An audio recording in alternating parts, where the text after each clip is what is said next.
लोग उन्हें mother Teresa के नाम से जानते हैं। जब भी उनका नाम आता है तो बताया जाता है कि वो करुणा, दया और सेवा भाव की प्रतिमूर्ति थी। उन्हें शांति का नोबेल पुरस्कार मिला और कांग्रेस सरकार ने उन्हें भारत रत्न का सम्मान दिया। लेकिन क्या आप जानते हैं कि जिस महिला को मदर यानी माँ बताकर हजारों वर्ष पुरानी भारतीय सभ्यता पर थोपा गया, उसका असली चेहरा क्या था? आगे जो बातें हम आपको बताने जा रहे हैं उन्हें हमने मदर टेरेसा के साथ काम कर चुके डॉक्टर अरूप चैटर्जी के हवाले से लिया है। अरूप चैटर्जी ने कलकत्ता और देश के अलग अलग इलाकों में मदर टेरेसा और उनके मिशनरीज ऑफ चैरिटी के काम को बहुत निकटता से देखा था और जो कुछ उन्होंने देखा उसके बाद उनका मोह भंग हो गया। उन्होंने अपने अनुभवों पर 2 पुस्तकें लिखी जिनके नाम है Mother Teresa the untold story और Mother Teresa the final verdict. इन पुस्तकों में उन्होंने टेरेसा की काली दुनिया के बारे में ढेरों अकाट्य तथ्य रखे हैं। भारत में आए दिन आप गरीबों के इलाज के नाम पर अंधविश्वास और धर्मांतरण का जो खेल देखते हैं, उसकी शुरुआत टेरेसा ने ही की थी। वे गरीबों का इलाज जादू टोने से करती थी। लोगों को बताया जाता था कि उनकी बीमारियों का कारण हिंदू देवी देवता हैं। टेरेसा दुनिया भर से गरीबों के नाम पर फंड लाती थी, लेकिन कलकत्ता में उन्होंने एक भी ढंग का अस्पताल नहीं बनवाया। टेरेसा की संस्था मिशनरी ऑफ चैरिटी के सेंटर्स में गरीबों पर नई दवाइयों के परीक्षण कराए जाते थे, यानी मजबूर लोगों को गिनी पिग बनाया जाता था। कई बार उन लोगों की मौत हो जाया करती थी। टेरेसा कहती थी कि जीसस ने उन्हें अपने पास बुला लिया। लेकिन वर्ष 1991 में मदर टेरेसा खुद बीमार हुई तो अमेरिका के कैलिफोर्निया के अस्पताल में जाकर इलाज करवाया। टेरेसा के सेंटर जीवन से अधिक मृत्यु की जगह बन गए थे। वहां लाए जाने वालों को मरने के लिए छोड़ दिया जाता था।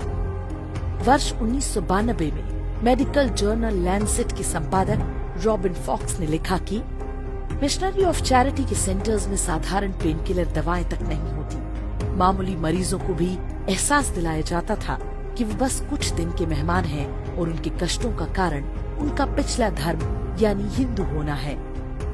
उपचार न मिलने के कारण हर दिन बड़ी संख्या में लोगों की मौत होती थी, जबकि उन्हें सामान्य दवाओं और देखभाल से ठीक किया जा सकता था।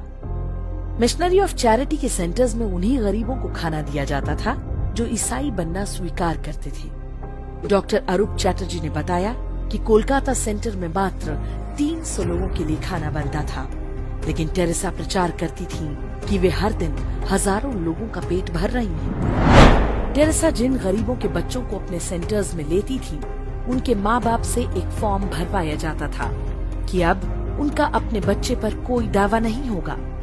कुछ को यूरोप भेज दिया जाता था, जिनका बाद में कोई रिकॉर्ड नहीं मिला।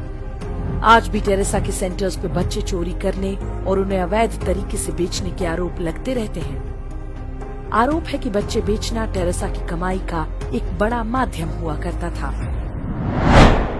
वर्ष 1992 में टेरेसा ने खुद दावा किया कि मैंने अब तक 29,000 हिंदुओं को ईसाई बनाया है। ये सारा काम मानवता और सहायता की आड़ में किया गया। उस दौर में देश में कांग्रेस और वामपंथी दलों की सरकारें हुआ करती थीं, जो टेरेसा के मिशनरी नेटवर्क को भरपूर सहायता दिया करती थीं। उनके अवैध कामों पर कभी कोई रोक टोक नहीं की गई। पादरी डोनाल्ड मगवायर मदर टेरेसा का आध्यात्मिक सलाहकार हुआ करता था। उस पर 11 साल के एक लड़के की यौन शोषण का आरोप लगा, लेकिन टेरेसा के समर्थन से वो छूट गया। टेरेसा एकमात्र ऐसी भारत रत्न है जिन्होंने देश को तोड़ने का षड्यंत्र भी रचा था। पूर्वोत्तर के राज्यों में अलगाववाद का बीज टेरेसा नाम की इस कथित संत ने ही बोया था।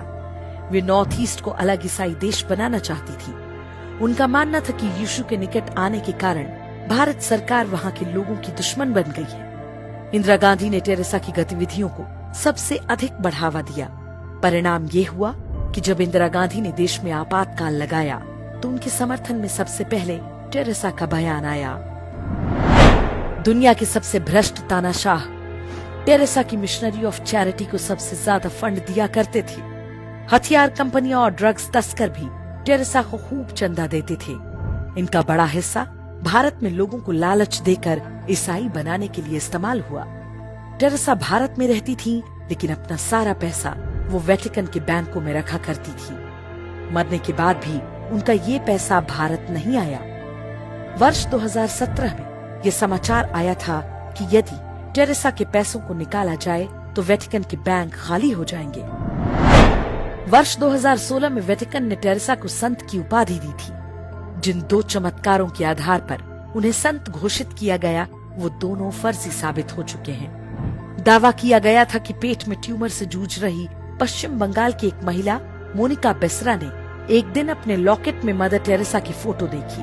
उसके बाद उसका ट्यूमर पूरी तरह ठीक हो गया। लेकिन जिन डॉक्टर्स ने मोनिका बेसरा का इलाज किया था, उनका कहना है कि टेरेसा की मृत्यु के कई साल बाद भी मोनिका दर्द सहती रही थी।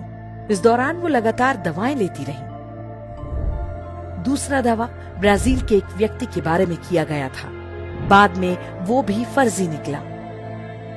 टेरेसा के अंधविश्वासों की कहानी यहीं खत्म नहीं होती। वे अपने हर प्रवचन में बताती थीं कि सूरज धरती के चक्कर लगाता है। एक बार इंटरव्यू में पूछा गया तो कहा, बाइबल में लिखा है इसलिए यही सही है।